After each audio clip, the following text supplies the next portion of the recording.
안녕하십니까. 신의균 군사TV 디펜스 브리핑입니다. 자, 러시아가 우크라이나를 침공한 이후에 이 유럽의 군사 지형이 굉장히 흔들리고 있습니다. 특히 나토에 가입하지 않고 중립국을 표방했던 국가들, 바로 북유럽의 부자 나라죠. 스웨덴, 핀란드 이런 나라들은 러시아하고 직접 국경을 마주하고 있고 또 맞대고 있고 또 마주보고 있는 상태이기 때문에 굉장히 불안한 상황입니다. 그래서 나토 가입 이야기 이렇게 나오니까 러시아가 스웨덴에 핵무기를 가지고 무력 시위를 했고, 이러니 나토인 프랑스도 그래 우리도 해 하고 또 러시아에게 핵무기를 가지고 무력 시위를 했는데, 이렇게 핵을 가지고 장군멍군하고 있는 이런 우려스러운 모습 알려드리도록 하겠습니다. 러시아의 우크라이나 침공 이후에 나토 가입을 저울질하고 있는 스웨덴에 러시아가 핵무기를 탑재한 전투기를 보내 위협을 가했다는 소식입니다. 다분히 의도적인 도발이어서 스웨덴의 나토 가입 논의가 급물살을 탈 것으로 보입니다. 우크라이나 개전 초기였던 지난 3월 2일 스웨덴 고틀란드 섬 상공의 스웨덴 영공으로 진입했던 러시아 전투기 4대 가운데 2대에 전술 핵무기가 탑재되어 있었던 것으로 드러났다고 스웨덴 현지 TV4 채널이 4월 1일 보도했습니다. 방송에 따르면 당시 스웨덴 공군은 자스-39 그리펜 전투기를 보내 이들을 요격했으며, 요격하는 과정에서 근접사진 촬영을 통해 이들 전투기 4대 중에 2대에 핵무기가 탑재되어 있었던 사실을 확인했습니다. 스웨덴군은 지난 3월 2일 러시아군 수호이 27 전투기 2대, 수호이 24 공격기 2대 등으로 구성된 편대가 칼리닌그라드 기지에서 이륙해 고틀란드 섬으로 접근하자 전투기를 띄워 이들을 요격했는데요. 스웨덴 정부는 사건의 파장을 고려해 러시아 전투기들의 영공 침범 사실을 즉각 공개하지는 않았습니다.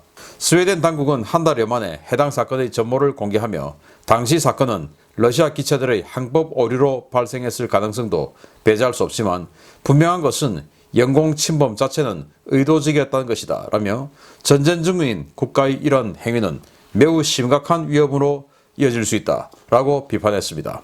스웨덴은 해당 문제를 서방 국가들과 논의하고 이 사건을 계기로 우크라이나에 대한 군사 지원 강화와 나토 가입 논의를 더욱 진전시키고 있는데요. 러시아는 역효과만 가져올 이런 도발 도대체 왜 계속하고 있는 것인지 모르겠습니다. 3월 2일 그때만 하더라도 러시아가 이 전쟁이 이렇게 비참하게 길어질지, 그들이 이런 식으로 이 키우 서쪽, 키우 동쪽에서 정말 탈출하듯이 도망치는 이런 상황이 발생할지 몰랐겠죠. 그래서 개전 일주일 남짓밖에 안 됐으니까, 야 니들 주변에 우크라이나에게 무기 갖다 주고 하는 니들 가만두지 않아 하면서 칼리닌그라드에서 수호이 27 전투기 2대, 그리고 수호이 24 공격기죠, 이거 2대, 이렇게 해서 4대의 편대를 이루게 시켰는데, 아마도 수호이 27은 엄호, 그리고 수호이 24는 공격, 이제 이런 임무를 띄고 4대를 이륙시켜서 북쪽으로 올라가면 스웨덴의 큰 섬이죠, 고틀란드 섬. 이 고틀란드 섬 쪽으로 러시아가 자주 무력 도발을 하는데, 이때는 그래서 스웨덴 공군이 자신들의 그리펜 전투기를 출격시켜가지고 요격을 한 겁니다. 자, 항법 장치가 오류가 있어서 그냥 남의 영공으로 들어왔다. 이거 그냥 무력 시위한 게 아니고 이지 이게 아니고 영공으로 들어온 겁니다. 그래서 남의 영공으로 들어왔다.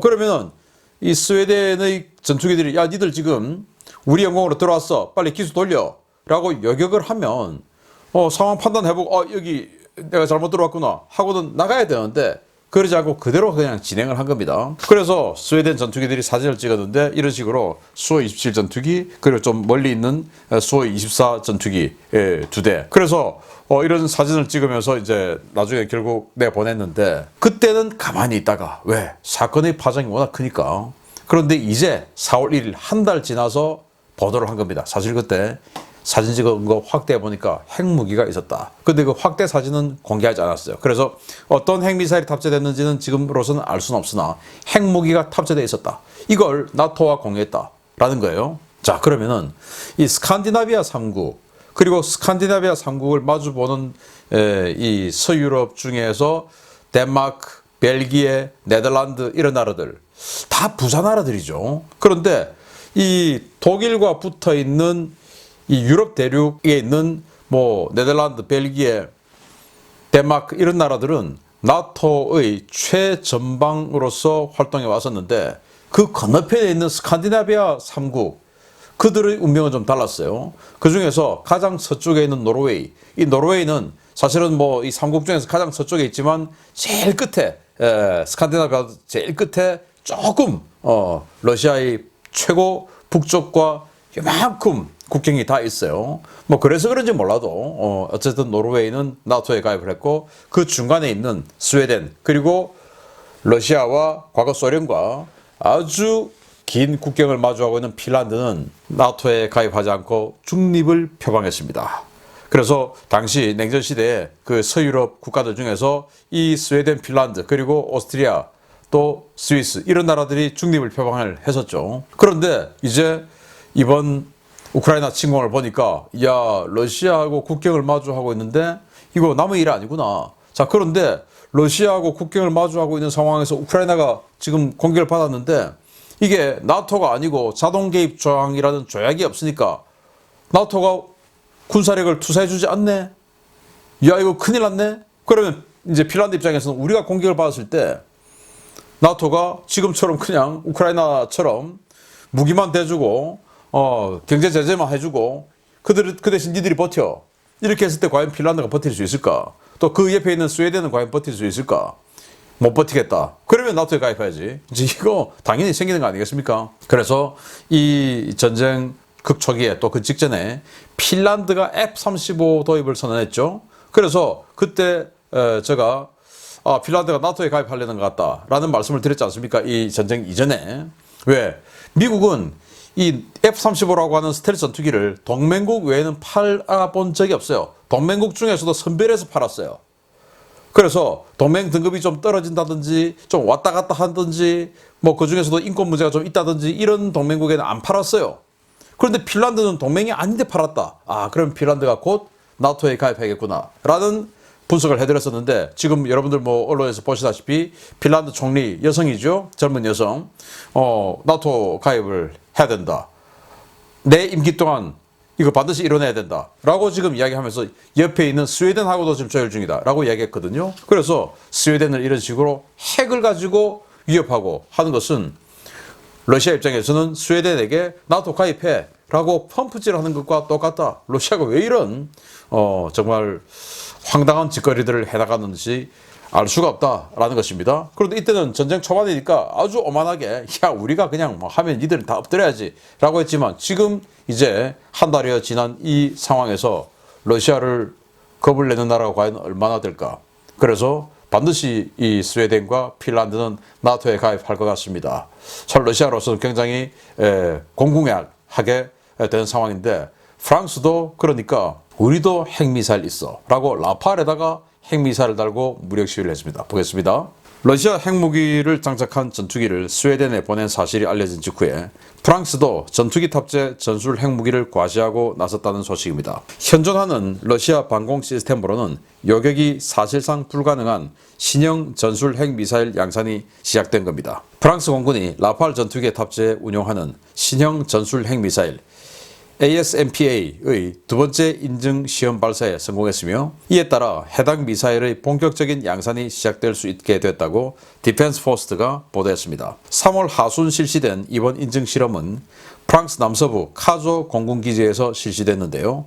프랑스는 라팔 F-3R 전투기에서 ASMPA 수명 연장 및 성능 개량 버전에 대한 시험 발사에 성공했다고 전했습니다. 이 미사일은 1980년대 후반부터 운용된 ASMP 미사일의 수명 연장, 그리고 성능 개량 버전으로 사거리가 300km에서 500km로 늘어났고, 핵탄두 역시 100킬로톤에서 300킬로톤으로 더욱 강화되어 2009년부터 프랑스 공군에 54발이 실전 배치된 바 있습니다.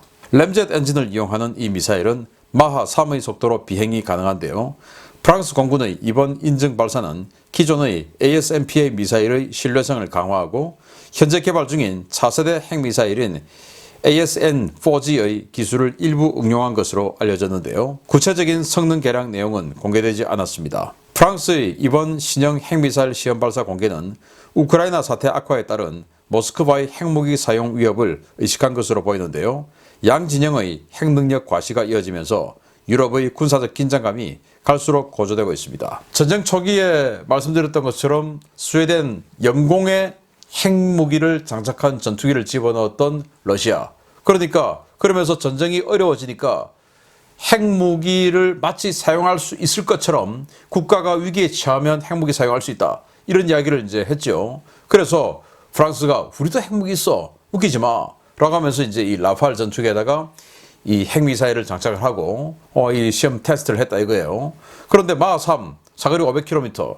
그러니까 발틱 3국, 라트비아, 리투아니아, 에스토니아 이 지역에서 모스크바까지 한 600km 정도 되니까 이 모스크바 언저리까지는 날아가겠죠. 발틱 3국 딱 그 국경에서 러시아 영공으로 안 들어가도. 그러니까 이거 뭐 굉장히 위험한 것이고 또 뭐 모스크바 아니라도 산트페테르부르크라든지 칼리닝그라드라든지 뭐 이런 지역들 아니면 뭐 러시아 국경에 또 많은 큰 도시들이라든지 이런 지역들 얼마든지 때릴 수 있는 능력을 과시를 하면서 니들만 핵무기가 있는 게 아니다 라는 걸 보여줬는데요.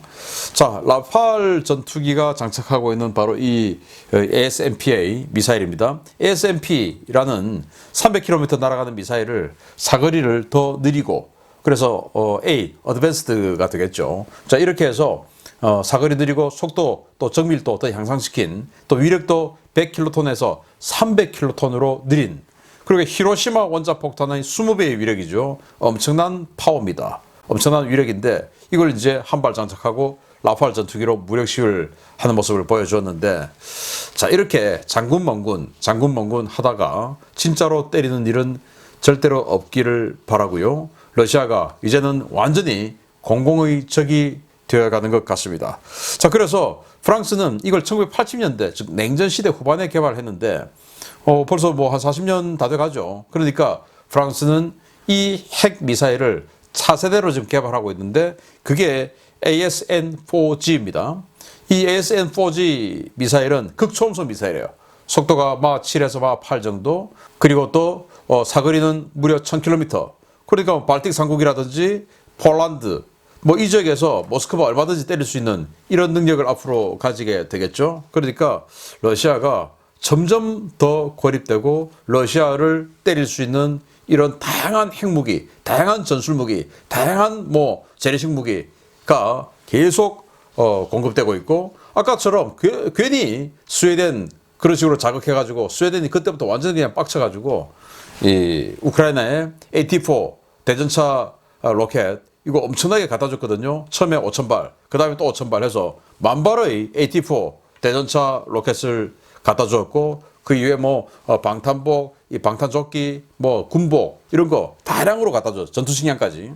괜히 주변국 자극해봐야 손해는 러시아에게만 있다. 공공의 적이 됐으니까 라는 말씀을 드리고 싶습니다. 마치겠습니다. 감사합니다.